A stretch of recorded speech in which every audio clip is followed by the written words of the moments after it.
Deleted Session, March 2, 1981. Good evening. You are in charge waters indeed with your discussion.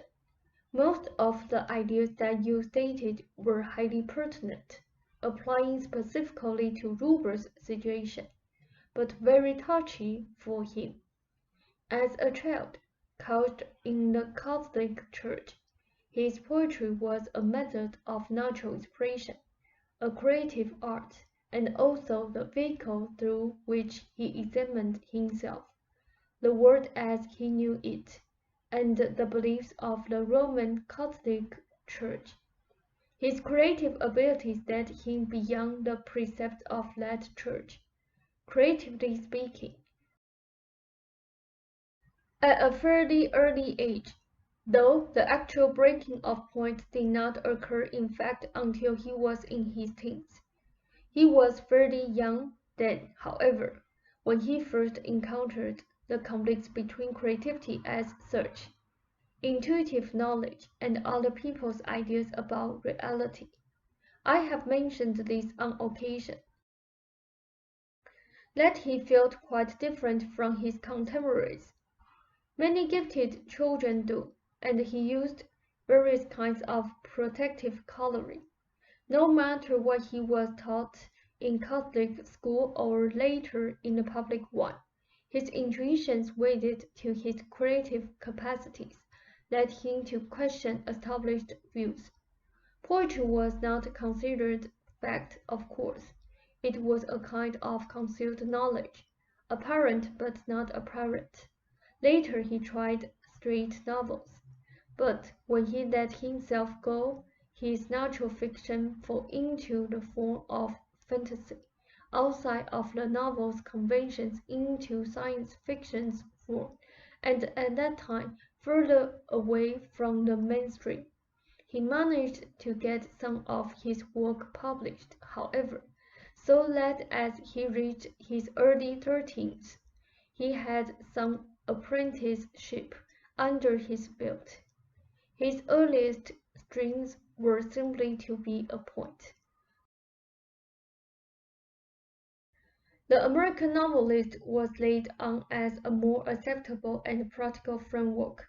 Again, his natural abilities kept leading him, so it seemed, away from the straight novel framework into the science fiction format, where at that time he discovered that science fiction was not given any particular honor in the literary field. He decided to break away from it. Again, he tried some straight novels. At the same time, his abilities were examining the world at large, and your own words, as they were unfolding. You both had more questions at that time than you had ever had in your lives before, and your growing practical knowledge of the world made you each realize how little the species knew in vital areas. It was more or less at that point that Ruber's abilities seemingly started, or that his psychic initiation began suddenly. There are multitudinous elements operating against such an initiation in your society, and particularly these operated back in those days when the sessions first began. There is a natural desire to want the respect of one's fellows, to avoid social taboos or ostracism. Those issues were encountered at that time because Ruber's abilities thrust through their surfaces. His abilities grew despite the society's inhibiting factors. It did take Ruber some time to fully understand how his work might perhaps be regarded.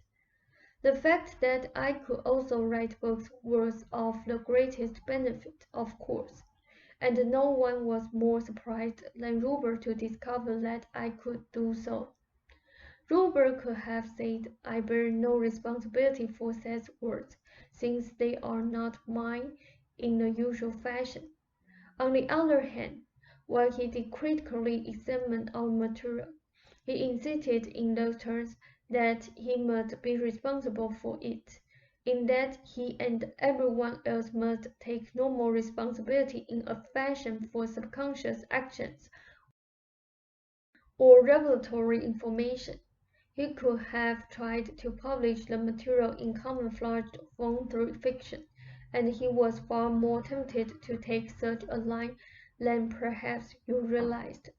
Had one of his straight novels been accepted at that time, the story might be different somewhat. He recognized, however, the excellent quality in his own newer writings, and in my own work also. He recognized the elements of mystery and creativity involved in the entire affair, and realized that he could not, after all, camouflage all of that, and so took the course upon which you both embarked. He was very unsure of himself, since the entire dimension of activity was new, and at that time extremely rare in your country. The whole idea of being a psyche was completely new. As he continued with his books and mine, he became more bewildered, in that there seemed to be no literary framework in which they were legitimately reviewed. It was as if he were considered a writer no longer, or as if the writing itself, while considered good enough, was also considered quite beside the point, of secondary concern, and in the psychic field, the very word creative often has suspicious connotations. Many such people want the truth in capital letters, in quite literal form, without creativity stirring the message, so to speak, or blurring the absolute edges of fact and fiction. There are a necessary period of time in which Ruber and yourself experimented in several areas of psychic exploration, quite rightly picking and choosing those areas that suited you best, and ignoring others that you found for whatever reasons unsuitable. Ruber quickly discovered that the public image of a psyche was quite different than that given to a writer, and so was the social image.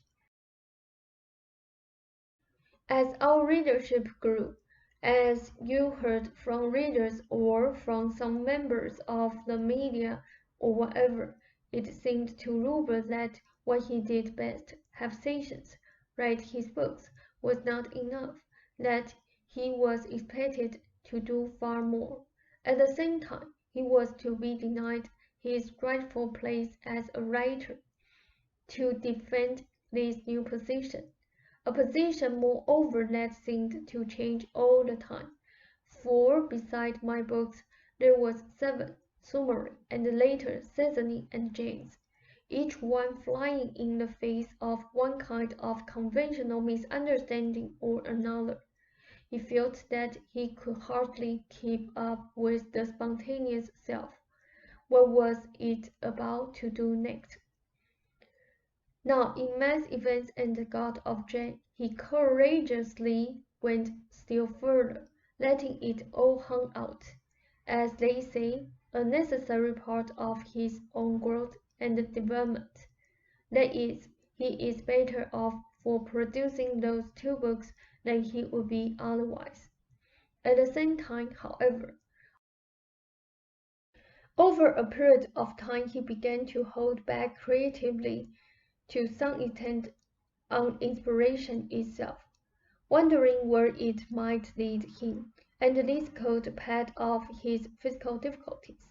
The physical blockage, of course, reflecting the inner one. Part of that blockage was also directly related to his ideas of work and responsibility. Even poetry did not seem to be work for a while. For example, nor did psychic activity for its own sake. All of this in its way fits together with other material, but no writers of merit, for example, outside of Richard Bach, have written him to applaud his work, and to the writing community it seems he does not exist.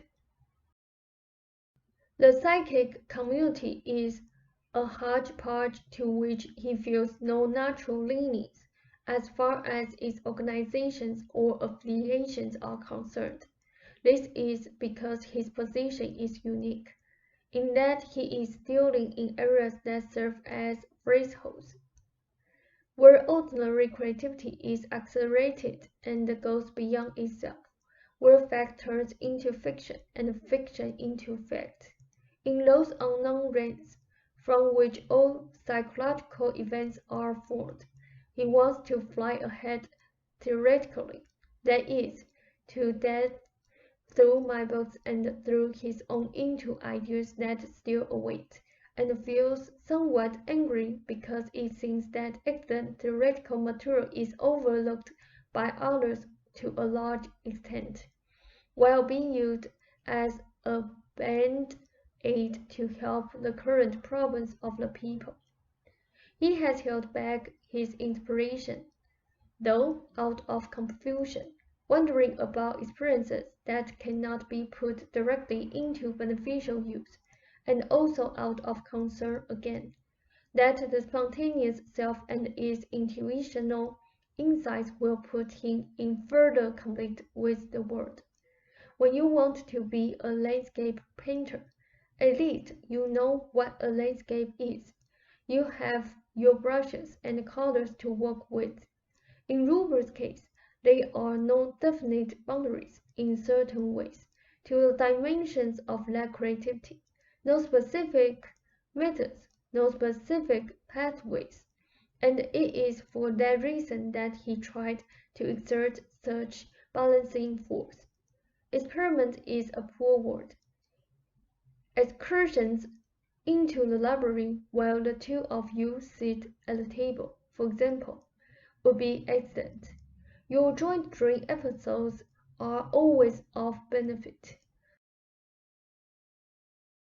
The encouragement of such inner mobility also releases the bodily mechanisms. It is safe to move. He can't get off that center. The public image is bound to make him feel inferior if he takes it too seriously.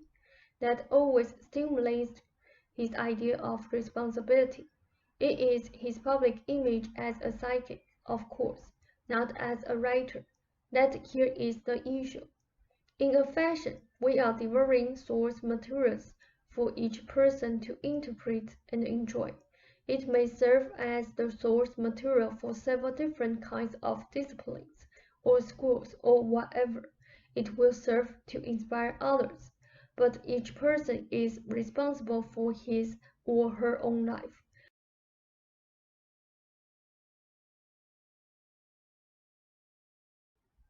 And Ruber does not have a private clientele, nor is he temperamentally suited to use his psychic abilities to track people down or to serve as a therapist. That narrows his abilities too specifically and holds him down from other kinds of explorations for which he is highly equipped and quite proficient. A focus upon natural inspiration, spontaneous creativity, psychic exploration will automatically help relieve the physical situation, if this is done with some understanding. End of session. Robert, may I ask a question? They said, you may. Robert, how is he going to come to terms with the lack of public recognition that he wants so much as a writer? They said, that is only a part of the picture.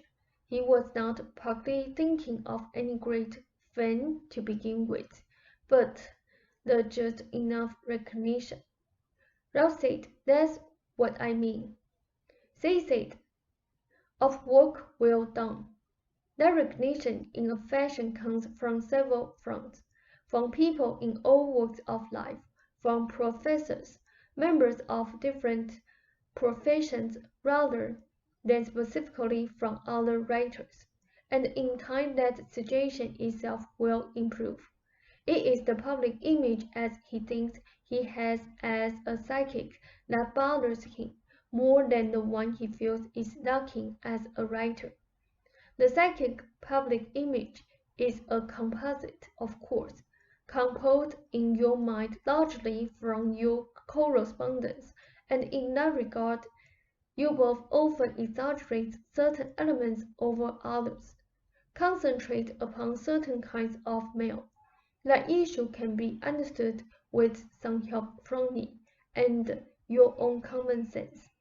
End of session. I have not forgotten your questions, but also try to keep these sessions kindly and to respond to your intuitions as you express them. A fond good evening. Ralph said, "Thank you," said, "Good night."